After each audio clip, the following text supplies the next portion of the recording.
ആകാശവാണി.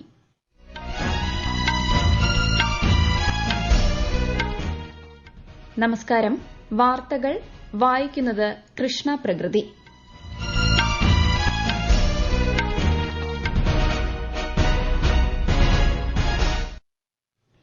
പ്രധാന വാർത്തകൾ.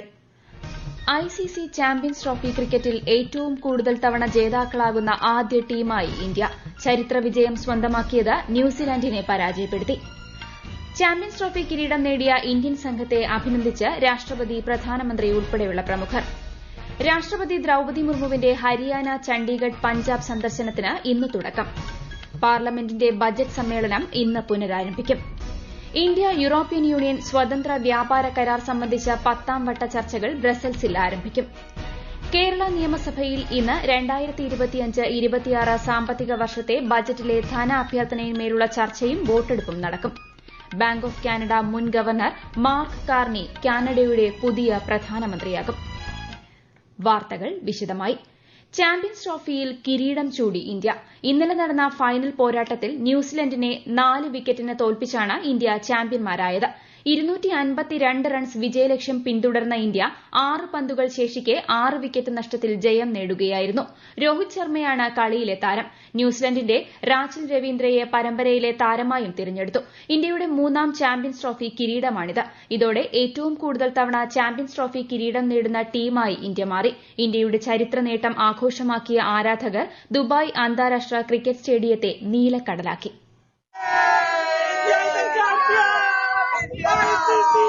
Great feeling, India winning the tournament. Always amazing to see everyone click in and really impressed by the team's performance today. Champions trophy കിരീടം രാജ്യത്തിനായി സമർപ്പിക്കുന്നതായി captain Rohit Sharma പറഞ്ഞു. मुझे proud feeling है team के ऊपर, क्योंकि हमें पता था कि कंडीशंस डिफिकल्ट होंगे, बट हमने काफी अच्छा अडेप्ट किया. Not to forget the silent hero Shreyas Iyer throughout the tournament was brilliant.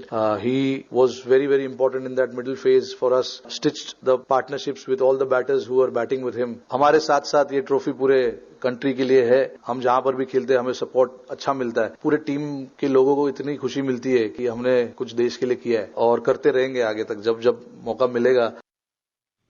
ICC champions trophy കിരീടം നേടിയ ഇന്ത്യൻ സംഘത്തെ രാഷ്ട്രപതി ദ്രൌപദി മുർമു, പ്രധാനമന്ത്രി നരേന്ദ്രമോദി, കേന്ദ്രമന്ത്രിമാർ, ലോക്സഭാ പ്രതിപക്ഷ നേതാവ് രാഹുൽ ഗാന്ധി തുടങ്ങിയവർ അഭിനന്ദിച്ചു. 3 തവണ കിരീടം നേടി ചരിത്രം സൃഷ്ടിച്ച ഇന്ത്യൻ സംഘം വലിയ അംഗീകാരം അർഹിക്കുന്നതായി രാഷ്ട്രപതി സമൂഹമാധ്യമത്തിൽ കുറിച്ചു. ടൂർണമെന്റിലുടനീളം ഇന്ത്യ ആവേശകരമായ പ്രകടനമാണ് കാഴ്ചവച്ചതെന്ന് പ്രധാനമന്ത്രി പറഞ്ഞു. രാഷ്ട്രപതി ദ്രൌപദി മുർമുവിന്റെ ഹരിയാന, ചണ്ഡീഗഡ്, പഞ്ചാബ് സന്ദർശനം ഇന്ന് ആരംഭിക്കും. ആദ്യ ദിനം ഹരിയാനയിലെ ഹിസാറിലെ ശാസ്ത്ര സാങ്കേതിക സർവകലാശാലയുടെ ബിരുദദാന ചടങ്ങിൽ പങ്കെടുക്കുന്ന രാഷ്ട്രപതി ബ്രഹ്മകുമാരീസിന്റെ ആത്മീയ പരിപാടിയിലും സംബന്ധിക്കും. 2ാം ദിവസം പഞ്ചാബിലെ കേന്ദ്ര സർവകലാശാലയുടെയും ബട്ടിണ്ടയിലെ എയിംസിന്റെയും ബിരുദദാന ചടങ്ങുകളിലും രാഷ്ട്രപതി പങ്കെടുക്കും. ചണ്ഡീഗഡിലെ പഞ്ചാബ് സർവകലാശാലയുടെ ബിരുദദാന ചടങ്ങിലും രാഷ്ട്രപതി മുഖ്യാതിഥിയാകും. പാർലമെന്റിന്റെ ബജറ്റ് സമ്മേളനത്തിന്റെ 2ാം ഘട്ടം ഇന്ന് ആരംഭിക്കും. ഏപ്രിൽ 4 വരെ നീണ്ടുനിൽക്കുന്ന സമ്മേളനത്തിൽ 20 സിറ്റിംഗുകൾ ഉണ്ടാകും. 2025-26 വർഷത്തെ ധനാഭ്യർത്ഥന, ധനവിനിയോഗ ബിൽ എന്നിവയിന്മേലുള്ള ചർച്ചയും വോട്ടെടുപ്പും ഈ പാദത്തിൽ നടക്കും. രാഷ്ട്രപതി ഭരണത്തിൽ തുടരുന്ന മണിപ്പൂരിന്റെ ബജറ്റ് ധനമന്ത്രി നിർമ്മല സീതാരാമൻ സഭയിൽ അവതരിപ്പിക്കും. ബാങ്കിംഗ് നിയമ ഭേദഗതി ബിൽ, റെയിൽവേ ഭേദഗതി ബിൽ അടക്കമുള്ള സുപ്രധാന ബില്ലുകളും ചർച്ച ചെയ്യും. പ്രധാനമന്ത്രി നരേന്ദ്രമോദിയുടെ 2 ദിവസത്തെ മൌറീഷ്യസ് സന്ദർശനത്തിന് നാളെ തുടക്കമാകും. മൌറീഷ്യസിന്റെ ദേശീയ ദിനാഘോഷങ്ങളിൽ മുഖ്യാതിഥിയായി അദ്ദേഹം പങ്കെടുക്കും. മൌറീഷ്യസ് പ്രസിഡന്റിനെ സന്ദർശിക്കുന്ന ശ്രീ മോദി പ്രധാനമന്ത്രി നവീൻ ചന്ദ്ര രാംഗൂലവുമായി ചർച്ച നടത്തുകയും ചെയ്യും. 2015 ശേഷം പ്രധാനമന്ത്രിയുടെ ആദ്യ മൌറീഷ്യസ് സന്ദർശനമാണ് ഇത്.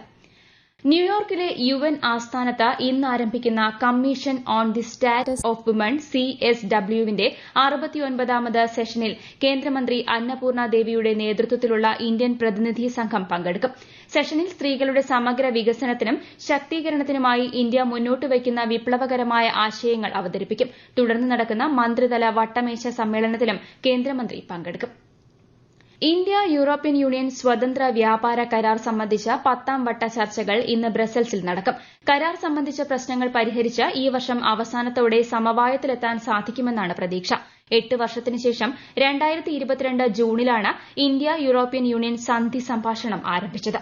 ഈ വാർത്തകൾ ആകാശവാണിയിൽ നിന്ന്. ആകാശവാണി വാർത്തകളും വാർത്താധിഷ്ഠിത പരിപാടികളും all India radio news Thiruvananthapuram YouTube ചാനലിലും all India radio news Thiruvananthapuram Facebook പേജിലും AR News_ തിരുവനന്തപുരം ഇൻസ്റ്റഗ്രാം അക്കൌണ്ടിലും AR News_TVM X ഹാൻഡിലും ലഭ്യമാണ്. കേരള നിയമസഭയിൽ ഇന്ന് 2025-26 സാമ്പത്തിക വർഷത്തെ ബജറ്റിലെ ധനാഭ്യർത്ഥനയിന്മേലുള്ള ചർച്ചയും വോട്ടെടുപ്പും നടക്കും. മലയോര പ്രദേശങ്ങളിലെ പട്ടയഭൂമി പ്രശ്നങ്ങളും കർഷകർക്ക് കടാശ്വാസം അനുവദിക്കുന്നത് സംബന്ധിച്ചും ഇന്ന് നിയമസഭ ചർച്ച ചെയ്യും. മിഥില അറിവിന്റെയും ആചാരങ്ങളുടെയും ഗവേഷണത്തിന്റെയും നാടാണെന്ന് കേന്ദ്രമന്ത്രി അമിത്ഷാ. ശാശ്വത് മിഥില മഹോത്സവ് 2025 ഗുജറാത്തിലെ ഗാന്ധിനഗറിൽ അഭിസംബോധന ചെയ്യുകയായിരുന്നു അദ്ദേഹം. കേന്ദ്രമന്ത്രിയുടെ സാന്നിധ്യത്തിൽ ശാസ്ത്ര സാങ്കേതിക മന്ത്രാലയവും കേന്ദ്ര സർക്കാരിന്റെ കോമൺ സർവീസ് സെന്ററും തമ്മിൽ ധാരണാപത്രം ഒപ്പുവച്ചു. പാരാ ഹൈ പെർഫോമൻസ് സ്പോർട്സ് സെന്ററിന്റെ ഉദ്ഘാടനവും അദ്ദേഹം നിർവഹിച്ചു. രാജ്യത്തെ സാമ്പത്തിക മേഖലയ്ക്ക് ശക്തി പകരുന്നതിൽ ഊർജ്ജ മേഖലയ്ക്ക് നിർണായക സ്ഥാനമുണ്ടെന്ന് കേന്ദ്ര ഊർജ്ജമന്ത്രി മനോഹർ ലാൽ. രാജ്യത്തെ ഊർജ്ജ മേഖലയെ ശക്തിപ്പെടുത്തുന്നതിന് കൂട്ടായ പ്രവർത്തനം ആവശ്യമാണെന്നും കേന്ദ്രമന്ത്രി പറഞ്ഞു. ഗ്രിഡ്കോൺ 2025 അന്താരാഷ്ട്ര സമ്മേളനം ന്യൂഡൽഹിയിൽ ഉദ്ഘാടനം ചെയ്യുകയായിരുന്നു കേന്ദ്രമന്ത്രി. आज सारे देश भर में हमारा जो पावर सेक्टर है, चाहे उसमें जेनकोज हैं, चाहे उसमें ट्रांसमिशन कंपनीज हैं, चाहे उसमें हमारा डिस्कॉम्स हैं, इनका स्थान पूरी दुनिया में बहुत बड़ा स्थान एक बना है. उस स्थान को बनाने में देश के नेतृत्व का भी योगदान है, जिन्होंने नीतियां बनाई. जनता की भी भागीदारी है कि डिस्कॉम्स के नाते उसकी यानी पावर का उपयोग जो है वो जनता करती है. उस जनता की उपयोगिता के लिए हमको ये सारा कुछ करना होता है. കഴിഞ്ഞ 10 വർഷത്തിൽ വിവിധ മേഖലകളിൽ പുരോഗതി ഉണ്ടായതായും രാജ്യത്തെ ജനങ്ങളുടെ ക്ഷേമം ലക്ഷ്യമിട്ടുള്ള പ്രവർത്തനം ആവശ്യമാണെന്നും കേന്ദ്രമന്ത്രി അഭിപ്രായപ്പെട്ടു.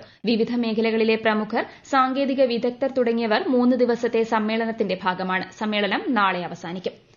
ബാങ്ക് ഓഫ് കാനഡയുടെ മുൻ ഗവർണർ മാർക്ക് കാർണി കാനഡയുടെ അടുത്ത പ്രധാനമന്ത്രിയാകും. ജനുവരിയിൽ പ്രധാനമന്ത്രി ജസ്റ്റിൻ ട്രൂഡോ രാജി പ്രഖ്യാപിച്ച പശ്ചാത്തലത്തിലാണ് പകരക്കാരനായി 59-കാരനായ കാർണിയെ തിരഞ്ഞെടുത്തത്.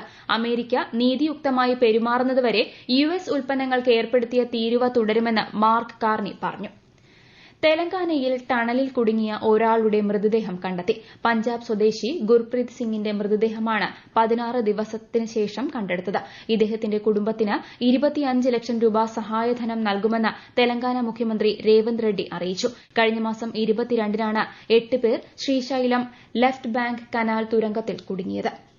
CPIM സംസ്ഥാന സെക്രട്ടറിയായി MV ഗോവിന്ദനെ വീണ്ടും തിരഞ്ഞെടുത്തു. Pinarayi Vijayan, EP Jayarajan, TM Thomas Isaac, KK Shailaja, TP Ramakrishnan, KN Balagopal, P Rajeev, CS Sujatha എന്നിവരുൾപ്പെടെയുള്ള 89 അംഗ കമ്മിറ്റിയെയും 17 അംഗ സെക്രട്ടേറിയറ്റിനെയും കൊല്ലത്ത് നടന്ന സംസ്ഥാന സമ്മേളനം ഐകകണ്ഠേന തെരഞ്ഞെടുത്തു. സംസ്ഥാന സമ്മേളനം ഇന്നലെ സമാപിച്ചു. 12ാമത് ഇന്ത്യ കിർഗിസ്ഥാൻ സംയുക്ത സേനാഭ്യാസം ഖൻജറിന് ഇന്ന് തുടക്കം. കിർഗിസ്ഥാനിൽ നടക്കുന്ന 2 ആഴ്ച നീളുന്ന പരിപാടി ഈ മാസം 23-ന് സമാപിക്കും. നഗര പർവ്വത മേഖലകളിലെ തീവ്രവാദ വിരുദ്ധ പ്രവർത്തനങ്ങൾ, പ്രത്യേക സേനാ നടപടികൾ എന്നിവയിലെ മികച്ച മാതൃകകളുടെ കൈമാറ്റം ഈ അഭ്യാസത്തിലൂടെ ലക്ഷ്യമിടുന്നു. ഖേലോ ഇന്ത്യ ശൈത്യകാല ഗെയിംസ് 2025ന്റെ 2ാം ഘട്ട മത്സരങ്ങൾക്ക് ജമ്മുകശ്മീരിലെ ഗുൽമാർഗിൽ ഇന്നലെ തുടക്കമായി. ജമ്മു കശ്മീർ ലഫ്റ്റനന്റ് ഗവർണർ മനോജ് സിൻഹ ഉദ്ഘാടനം ചെയ്തു. 3 ദിവസങ്ങളിലായി നടക്കുന്ന പരിപാടിയിൽ 550-ലധികം കായിക താരങ്ങളാണ് പങ്കെടുക്കുന്നത്. ആദ്യ ദിവസമായ ഇന്നലെ ആൽപൈൻ സ്കീയിംഗ്, സ്നോ ബോർഡിംഗ് ഉൾപ്പെടെയുള്ള മത്സരങ്ങൾ നടന്നു. അത്ലറ്റിക്സ് മത്സര ഇനങ്ങൾ ഇന്നും പുരോഗമിക്കും. ചാമ്പ്യൻസ് ട്രോഫി ഫൈനലിൽ പ്രതിനിധിയെ അയക്കാത്തതിൽ പാകിസ്ഥാൻ ക്രിക്കറ്റ് ബോർഡിനെതിരെ വിമർശനം. പാകിസ്ഥാൻ മന്ത്രിസഭാ അംഗം കൂടിയായ PCB ചെയർമാൻ മൊഹസിൻ നഖ്വി ഔദ്യോഗിക തിരക്ക് ചൂണ്ടിക്കാട്ടിയാണ് ദുബായ് സന്ദർശനം ഒഴിവാക്കിയതെന്നാണ് റിപ്പോർട്ട്.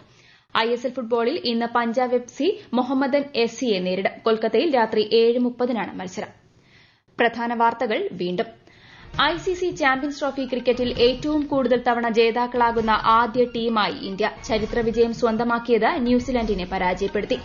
ചാമ്പ്യൻസ് ട്രോഫി കിരീടം നേടിയ ഇന്ത്യൻ സംഘത്തെ അഭിനന്ദിച്ച് രാഷ്ട്രപതി, പ്രധാനമന്ത്രി ഉൾപ്പെടെയുള്ള പ്രമുഖർ. രാഷ്ട്രപതി ദ്രൌപദി മുർമുവിന്റെ ഹരിയാന, ചണ്ഡീഗഡ്, പഞ്ചാബ് സന്ദർശനത്തിന് ഇന്ന് തുടക്കം. പാർലമെന്റിന്റെ ബജറ്റ് സമ്മേളനം ഇന്ന് പുനരാരംഭിക്കും.